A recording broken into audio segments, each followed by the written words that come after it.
สวัสดีครับวันนี้ผมจะมาสวดมนต์กิจกรรมความเพียรพระเก่งเป็นพินาศ68ครั้งที่59ประจำวันที่28มิถุนายน2568รหัสสุดประดิษฐ์2142ครับได้ทีละด้วยภายในเห็นภาพเสมือนน้องสมเด็จพระสัมมาสัมพุทธเจ้าทรงประทับเป็นประธานในเมืองละเราคนที่หนึ่งระลึกในใจว่าพระเจ้าทรงมีพระปัญญามากมีพระมหากรุณาช่วยเหลือสัตว์โลกบรรมาและทรงพระทัยบริสุทธิ์คนที่สองระลึกถึงคำสอนต่างๆเป็นอาความปฏิบัติสุขของตนวันที่สามระลึกถึงพระญาติสงสารของพระผู้มีพระเจ้าบัดนี้วันที่28มิถุนายนพศ2568เป็นครั้งที่59ที่ข้าพเจ้าในสมุทรคันเทศขอถวายสิ่งสวดตถายาประสงค์พระได้ละหมาดต่างๆถวายเป็นพระอุทธบูชาธรรมบูชาสังฆบูชาและเทยบูชา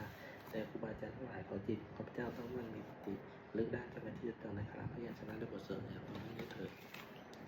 อรหังสัมมาสัมพุทโธภะคะวะธรรมะพิวัติเมสวากาโตภควตาธัมโมธัมมังนัสสามิสุปฏิปันโนภควโตสัพพะสังโฆสังฆนามิอรหังสัมมาสัมพุทโธจุติลังปฏินิพพุปุเนหิธรรมะทัตโตทานิปารเมหิจัตตาสติยาวชิวะหังตังธัมมังสังฆังสรณังคโตวิเชมิระระปะยะธัมมังจิตตาภิเมโสทินาสมัตตาตวะสุติขัตตุเทวตาธัมมังวิริยะอาสนะสุนันตุสังฆโมสังสังฆิกาเมตรุเปตลิขิกเตตันตระเขวิมานิติเปรัสคเมตรุวนาหเนเกหัมริกิเตอุปมาเตโยเตวัชรวิตเมยะขัตถมนาคาสัจจันตาเตเกยังมุนิวะจนังสัตถโมเมสุนันตุธรรมสวนาคโรยมตาธรรมสวนาคโรยมตาธรรมสวนาคโรยมตานะโมตัสสะภะคะวะโตอะระหะโตสัมมาสัมพุทธัสสะนะโมตัสสะภะคะวะโตอะระหะโตสัมมาสัมพุทธัสสะนะโมตัสสะภะคะวะโตอะระหะโตสัมมาสัมพุทธัสสะพุทธังสรณังคัจฉามิธัมมังสรณังคัจฉามิสังฆังสรณังคัจฉามิทุติยมปีพุทธังสรณังคัจฉามิทุติยมปีธัมมังสรณังคัจฉามิทุติยมปีสังฆังสรณังคัจฉามิตติยมปีพุทธังสรณังคัจฉามิตติยมปีธัมมังสรณังคัจฉามิตติยมปีสังฆังสรณังคัจฉามินัตถิเมสรณังพุทโธเมสรณังวรังเอเตนะสัจเจนะโสติเมตุสัพพะทิเมสรณังยังธัมโมเมสรณังวรังเอเตนะสัจวัชเชนะโสติเมตุสัพพะทิเมสรณังยังสังโฆเมสรณังวรังเอเตนะสัจวัชเชนะโสติเมตุสัพพะพุทธังเมรณะพุทธัสสะสีระจิตังธัมมังรณะพุทธัสสะติระจิรังสังฆังรณะตานังพุทธะสุสัสสีระติติเอตันัมมัจจิตรังตระยวะสัมมาสัมมโนสีระวะโตเสสะพุทธายะยะโตทานวะโยวะโวสวิตังสุมัตตะยะปะหิปิตเทวะยะตาตติเทเอกังวินาตติรัตเตระสัมมาภเวระโกกัตตะจิตจาริจักปัตตะทังปุญญาวิชายังอิตตะวะสตังโยหิตติปทานเนวะหิวะเชยุรุปังโลกะหิเยหิจิกุตตะปริมาหิยังกิตันตุตริตริกุณกยัตยะมาเมหิยวะชีวัตยะทวติตัปปิสุปตยะอนุเมสตวะสัพพทานังปุญญาตันมังกสมุตตานังปปยุภะมุนันตังปุถมุตตะโมคาสมรณังคัตตานังชาลามัสเหสุปรมังอิภิยุสะเนยังนิพาลสีกิริยันุปัสสมิตตังสมากิเลกโสนุทินาสิทธิยาสาตุติตถาคุเลกคุปัสสวนิยังปณิตังจับัตลิมาสุขันนิยะเมวัตตาหิตังตระตนังสมนังคตาหะนัตติทิมาลคันเนสุสมัตตมนาปุเชมะเตปิสักตังสุปัญญมัจจิตาสุทธาบาริปัตยาสัทธารัตตะปุเวเยนะปัตตทังสุกรุตตะสิวิอุปวุตเตธนาทัตตะสัพพทายะสุวัตติโหตุโยจัตตมะธรรมวิรัยหิปัตตะมะพุทโตสมังกัสสะปะโยวิมยโตสุปโจตัสสะปิวายามะยังปีโหตุสวยุเตบาลิติโตสุปะโรโยกตะมะโมปะระปะตะโตสัมมาวิพุตโตสุขโตมุตโตมาระปัสสะวิวัจเจยโตปะปิสิเขมังสรณังวิเมยังพุทธังวรัตสีลสนะมานามิโสกะนามามิจาวายารัตตเตจัตตเตสิยังติสัพพะเทจวินาสมิตุธโมธัมมัสสโยวิรัจตุตวะสตุเตสิ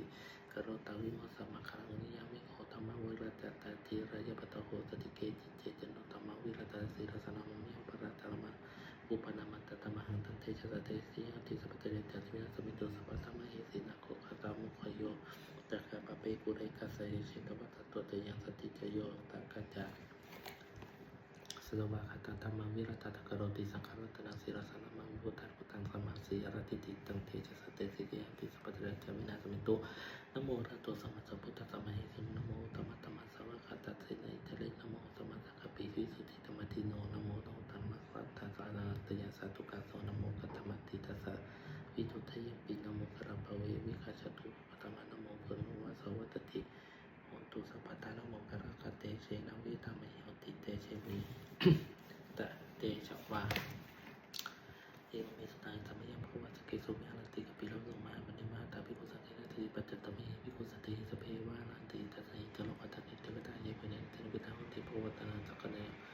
กุสังคตายะตะโคตะตุนังสัตวะกายะนังอรหังโนสัตติกายะโคภะคะวะสกิสุวิหารติกะปิละวะสมมหามณีมหาตาภิกขุสังฆนาทิปัตตะมิภิกขุติเตตะเพวะระหังตะหิสัตถิกะโรสังฆาตุหิเทวตาเยปุรินะพุทธตาโหติภะคะวะตานันทัสสะเนยะภิกขุสังคตายะนุเนมะยัมปิเย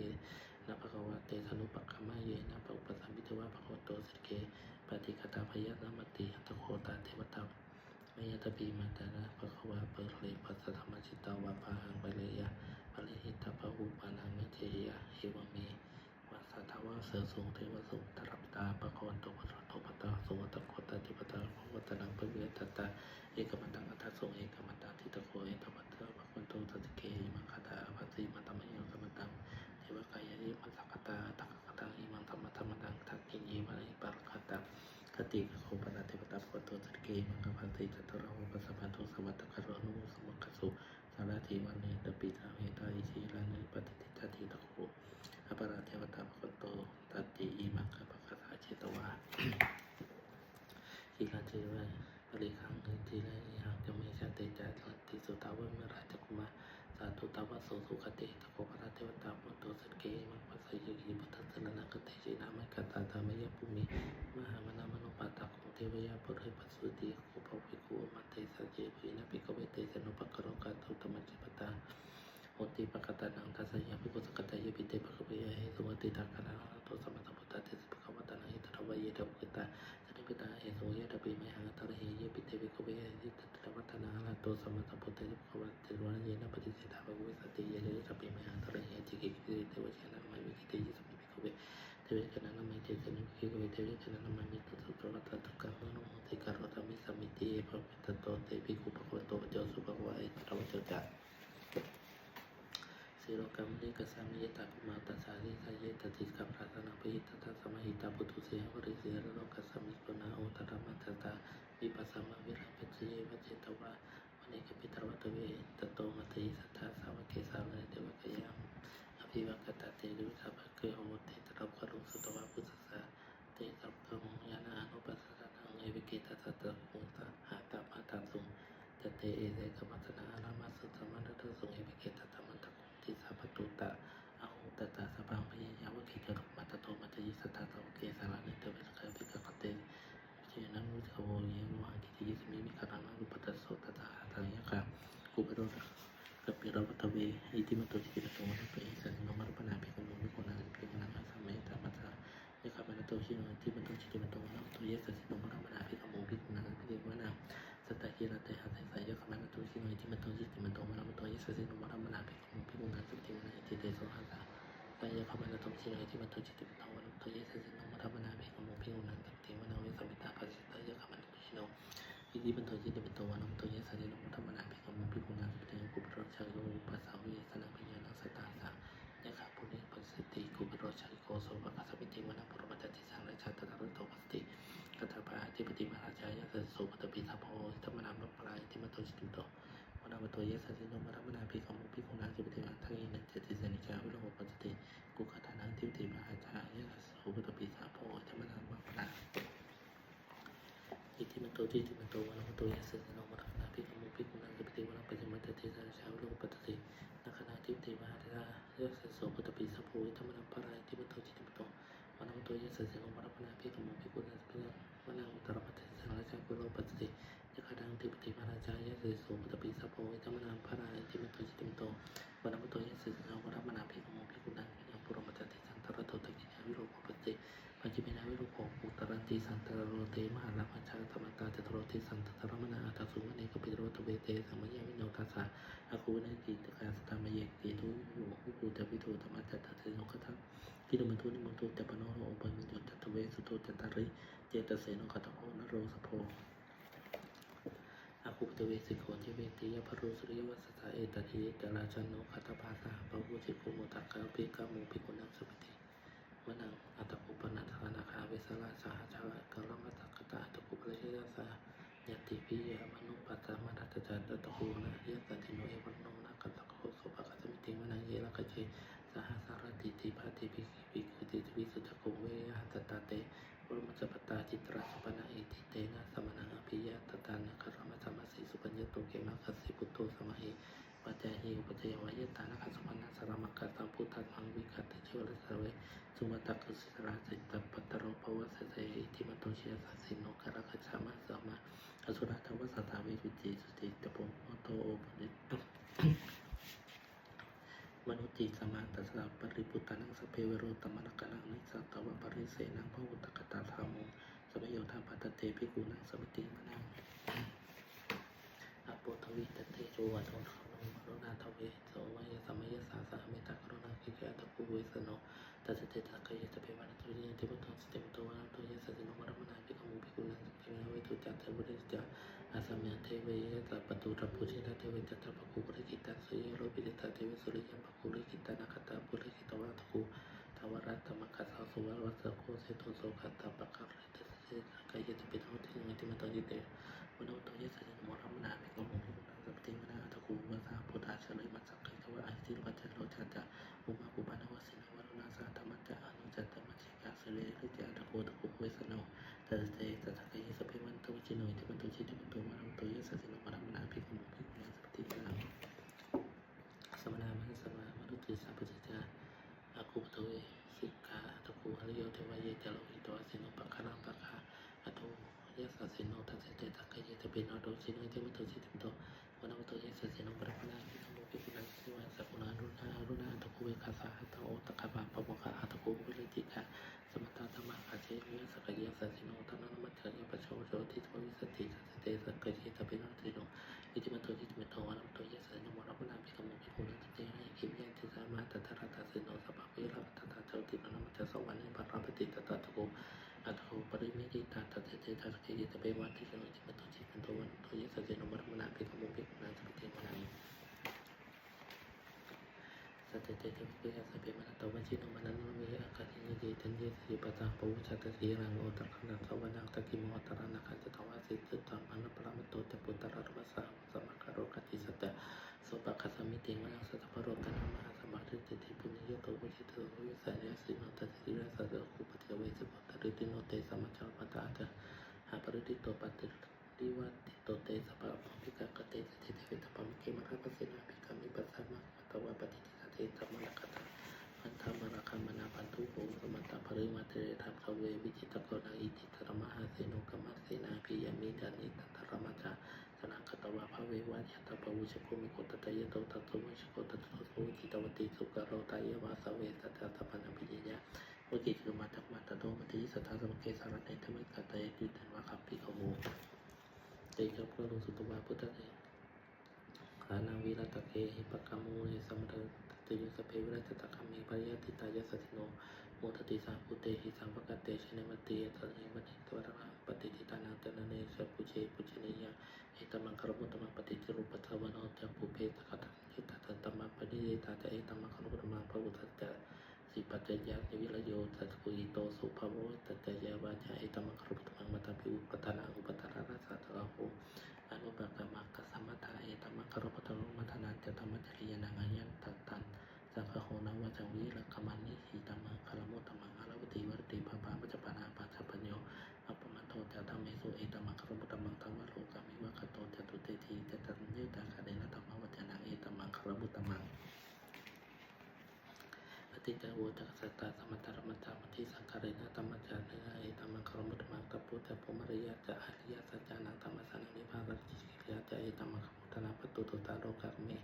จิตายานามกตปฏิโยสักขวิรคามิมังเอตมังคารมุตมังเอตานิกตระวาสัพพตระมจิตตาสัพพตโตติ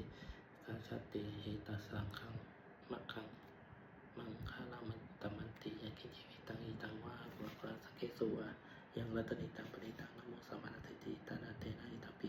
พุทเทระระมิงตังอิเตนะสเตนะสวัสดิโหกยาวิรคังเอตังมังปณิตังยะตังสักกายมิตมหิโตเตนะธรรมเมนะสมาธิอิเตนะเมรัตนังปณิตังอิเตนะสัจเจเวนะมันโต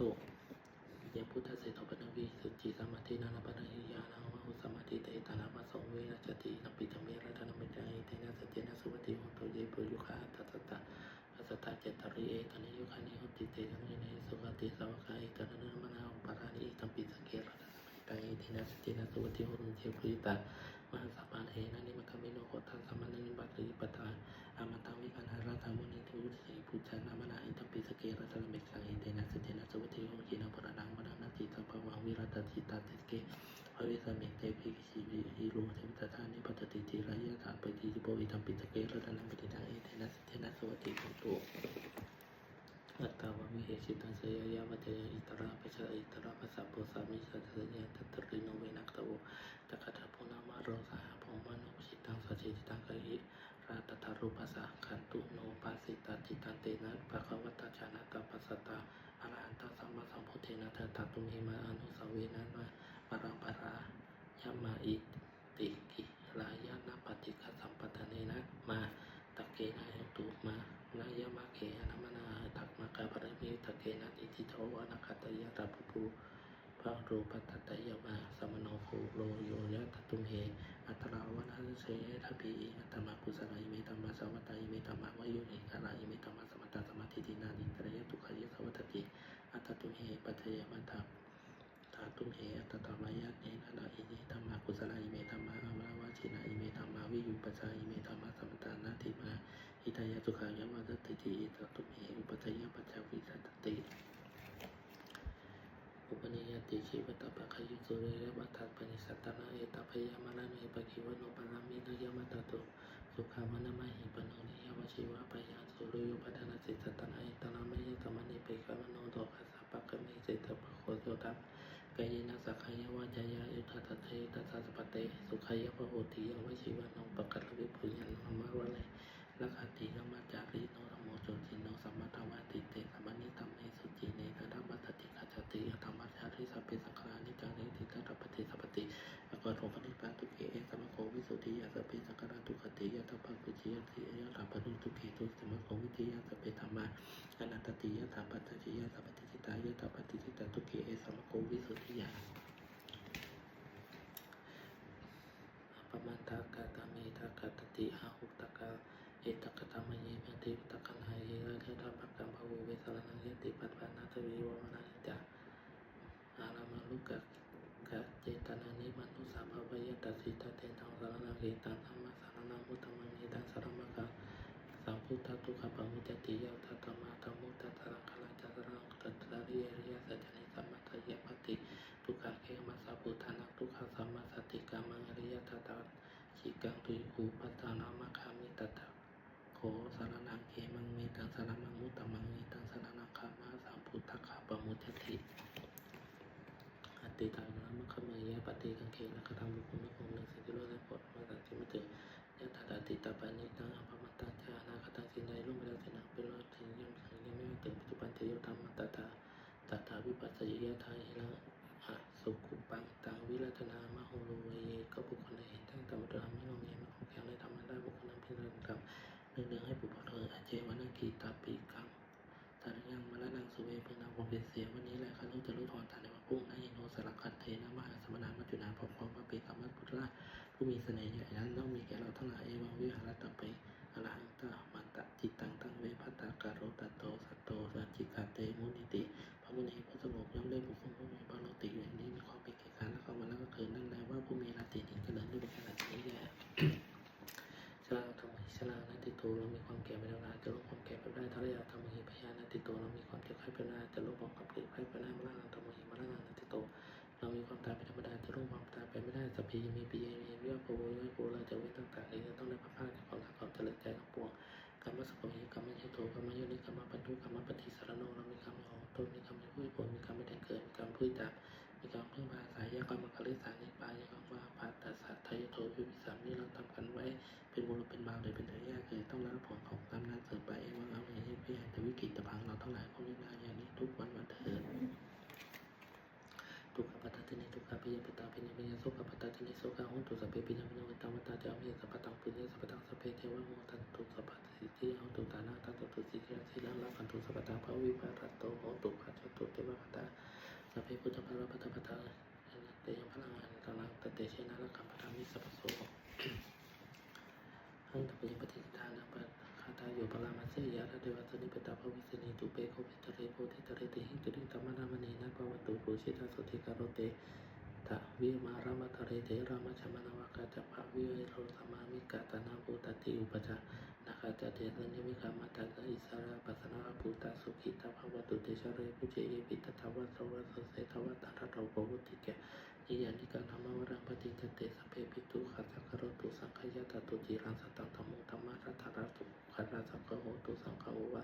ตถายาวะเจตายะจะอามเหระคุตสมโนสเพปิธรรมจาริโนวุติสัพพปุญญามานะอิธรรมเมนิสัพพเวทิเตปุญญสิทธิธานิกัตตยญาณามานิกตันเนตัสสะภะพิโนโหตุตัตตานามัตตะนามานาคาเตยมะคุณวัตตะตะไมหังมัตตะปิตตะริยุตเตเมตะกะทิตวะอายมัสสะปะตะวิโรรัตตามิรัตโตโสกิมันเตกุมะจตุโยนิคาตจเวกิตุกะโรสังขารตาภวะสเวยาตังเยตติตานามิอนุโมทันตุเตสังยมะเจจิมังภาวนามัจจติเทวะเตสังมิเวทายุมายตินามนะปุญญาโนมโนโทรามะเหตุสัพพะสัตตาสัตโตโหตุเอวังโนสุขีโนชิโนหิมะปะตาเทปะโมตุเตสะสานทิชตาสุภา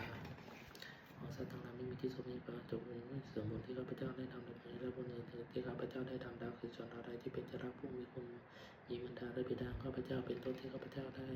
เห็นหรือไม่ได้เห็นและสัตว์ทั้งหลายอื่นที่เป็นกลางและทั้งอยู่ในโลกเกิดในภูมิสามกำเนิดใดๆสี่มีขันธ์ห้าได้ขันธ์นี้และขันธ์สี่ท่องเที่ยวอยู่ในภูมิน้อยระบบแผ่สาวใดๆไม่ทราบในส่วนบุญข้าพเจ้าและของสัตว์เหล่านั้นจงมรณะเองเถิดเพื่อสัตว์เหล่าใดย่อมไม่ทราบในส่วนบุญของข้าพเจ้าในของเทพทั้งหลายจงแจ้งแก่สัตว์เหล่านั้นเพราะเหตุคืออนุโมทนาบุญทั้งหลายที่ข้าพเจ้าให้แล้วขอสัตว์ทั้งปวงจงยังมีเวรอยู่เป็นสงบเสมอเถิดขอจงถึงงานเกษมเกิดขอความหวังดีของสัตว์เหล่านั้นจงสำเร็จเถิดด้วยอนุภาพแห่งสัจจะญาณอนุภาพความเพียรที่ส่งให้การบูชาพระกฐินด้วยการสวดพยามนต์พระสงฆ์ผู้ได้รับคาราวนี้ขอความสิทธิสวัสดีจงเกิดมีข้าพเจ้าคอยบรรเทาทุกข์ภัยทั้งปวงข้าพเจ้าเจริญทั้งโลกทั้งธรรมขอเถิดเทพเทวดาทั้งหลายโปรดโมทนาในการสวดพยามนต์ตอนนี้โมทนาและผลพรแก่ข้าพเจ้าและวัตถุมงคลพระกิมบริวินาโดยวิธีเดวิยานาสังวรและวรนิเวศบริหารตลอดจนวัตถุมงคลทั้งหลายที่30สร้างขึ้นนั้นที่ผ่านมาได้ที่จะสร้างในอนาคตจงเป็นไปด้วยภาพแห่งพระปฏิจจกรรมมงคลภาษาต่างๆขอจงสำเร็จศักดิ์สิทธิ์ทุกประ